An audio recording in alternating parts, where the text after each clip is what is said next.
5, 4, 3, 2, 1.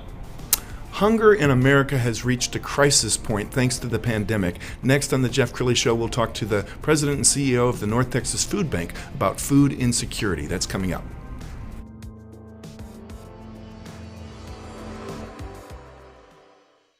Many are predicting that the worst is yet to come, which is unfortunate, said one person here.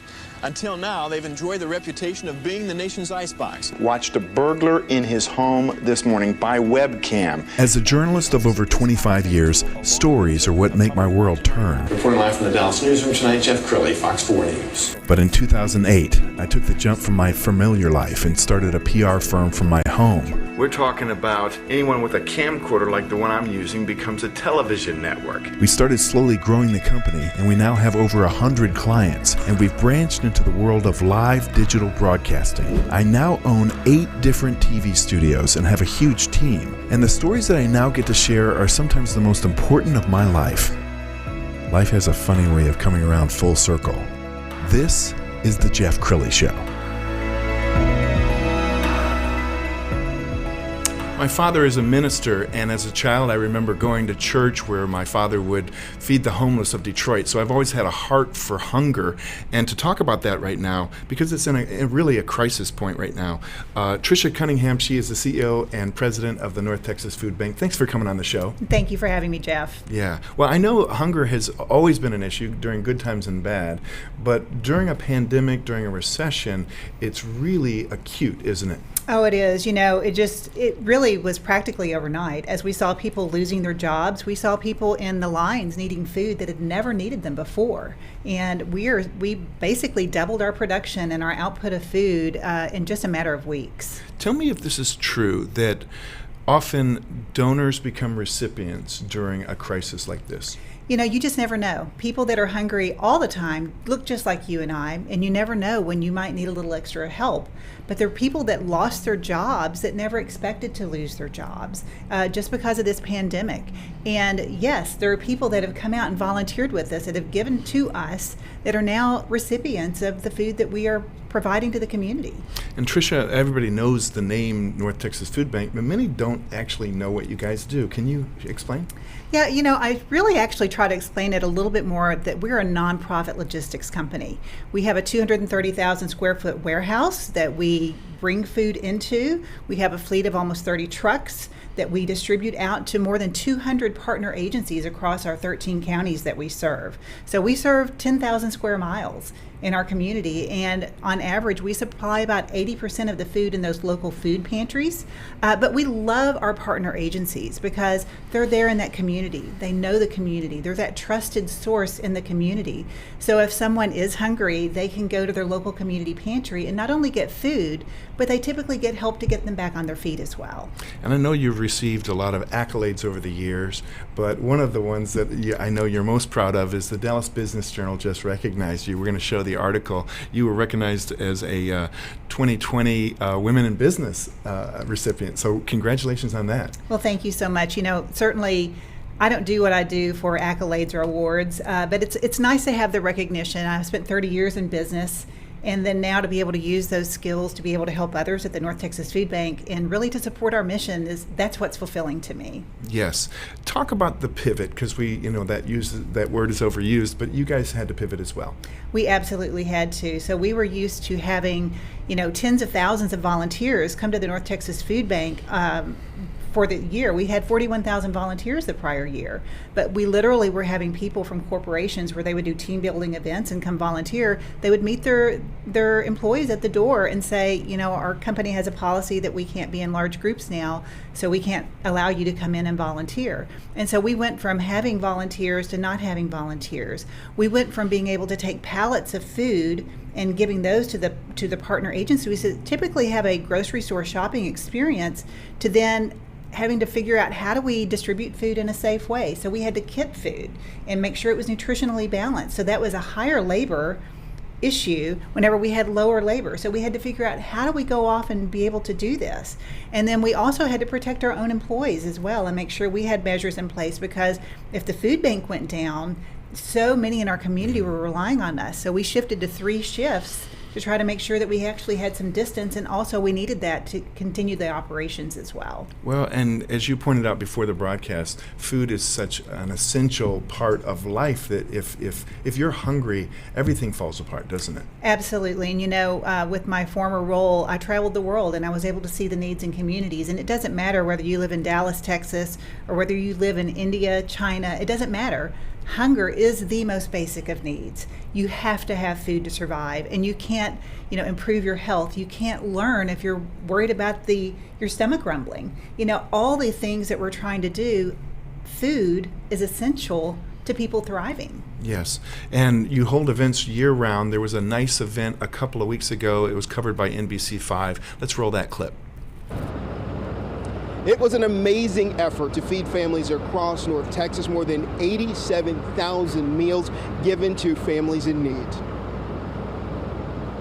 We've been doing, I would say we're probably close to 200, if not more than those kinds of distributions during this time. And we continue to see a line. And what that tells us is that there are people in need. Because you don't stand in this kind of line if you don't truly need it. Yeah, Wells Fargo and North Texas Food Bank have teamed up to offer these distribution events for weeks now. Started back in early August, will run through the last week of September. Now, since the start of this pandemic, the North Texas Food Bank has received a record number of requests for help. The more sobering statistic, though, is that nearly 40% of those who are looking for help are looking for assistance for the very first time. What we've seen throughout this pandemic is every week that this continues to go on for longer, you just see more people that might be experiencing job loss, furloughs, layoffs, you name it. And when that happens, you might have not had any kind of nest egg or, extra money in the bank. And so when you lose your job and you have your kids at home, they might be doing virtual learning, not at school yet, your budget is stretched to the max. And so we want to be able to provide that relief for people that need it. Now, Wells Fargo and the food bank will team up again for another similar distribution 2 weeks from now. We're live in Irving. Larry Collins, NBC5. Larry, thank you. Wow. I would have to believe that you guys are something of an economic indicator. You can kind of tell how the economy is doing based on your numbers, don't you? Yeah, I believe there's a strong correlation between unemployment as well as the food assistance needs. And the thing is that we're supplemental. We don't provide all the food. And just like you saw on that broadcast there, we're seeing lines and lines of cars. And these are people that have, most of them need access to that food now, and many of them have needed it for the first time. And we provide that little hope that they need to be able to help them to take what resources they do have and maybe pay for their mortgage or pay for that repair in their car so that they have transportation to be able to get to work. That's what we try to do. We try to fill in the gap. One of the cool things about living in North Texas is the folks are so generous here. I know you received countless donations leading up to the dedication of your new facility. You guys have a video on your website. Let's go ahead and roll that now.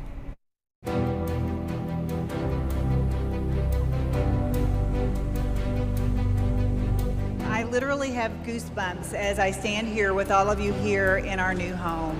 Here in North Texas, 1 in 4 children don't know where their next nutritious meal is coming from, and that's higher than the national average. So we have a lot of work to do, but we can solve the issue of hunger. There may always be a need for food, but with this facility, we can make sure that no one goes hungry. It's with much anticipation that we officially open the doors of the North Texas Food Bank Perot Family Campus. Let's give a hand.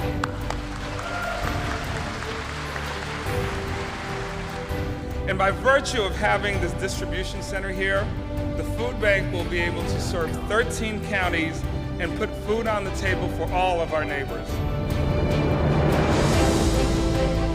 Gazing into the crowd and seeing this amazing staff and your faces of support tell me that together we can ensure that hungry children, families, and seniors across North Texas have access to the healthy foods they need. We must help others that may be less fortunate. Thank you, all of you, for being here. I appreciate all what this community has done for us and will continue to do for us.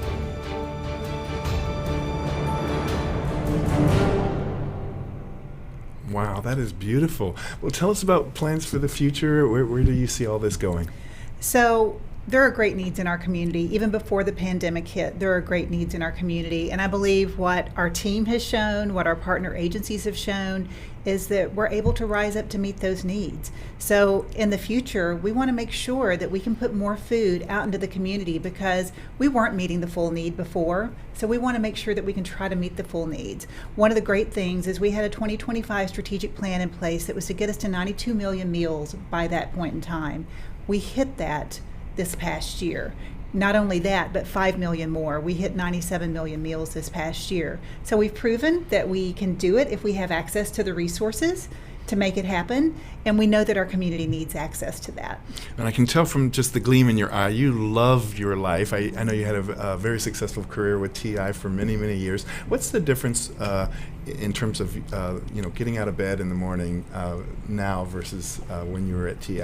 I love my 30-year career at TI, but I am a believer that every experience in the past helps prepare you for what's next. And I believe all the experiences I had there prepared me for what I'm doing right now and with the team that I have at the food bank. And we bring all of those skills and expertise together, and to know that every day what we do is we try to help someone. And on my wall in my office, I have the Love Your Neighbor as Yourself as a reminder to me every day whenever I come in that that's what I'm doing. Yes. Every day what I'm doing is I'm trying to love my neighbor. And we're able to do that by providing access to food. It's really a ministry. We're going to put your website up, and I want to give you a chance to give kind of a last-minute message to the viewer. What would you like them to know? We have so many people that want to know how can they help. And right now I would say, donations of money. We provide 3 meals for every $1 that's provided. I can't provide 3 meals for every $1, at the grocery store. So, we have 95% of every $1 goes directly to feeding programs. So it's a strong ROI, I believe. We have people, we do need volunteers. So while we aren't fully open for all volunteers, all the mobile distributions that you saw in the video, yes, we need volunteers for that. So please go to our website at ntfb.org, and you can see how you can donate, how you can volunteer. And we always need advocacy. I will tell you, in this very politically charged climate right now, I have to give credit to both sides of the aisle. No one wanted anyone to go hungry, and yes, we've got great support from the government to be able to help access food, but we need that to continue. So please advocate for hunger policies and things that will help your neighbors. Yes, and the timing of this broadcast is perfect because tomorrow is North Texas Giving Day. So thank you for coming in and sharing your heart. Thank you. I appreciate it. I always love the opportunity to help people understand more about the issue of hunger in our community and how they can help. Outstanding. Trisha Cunningham, North Texas Food Bank. That's it for now. We'll see you next time.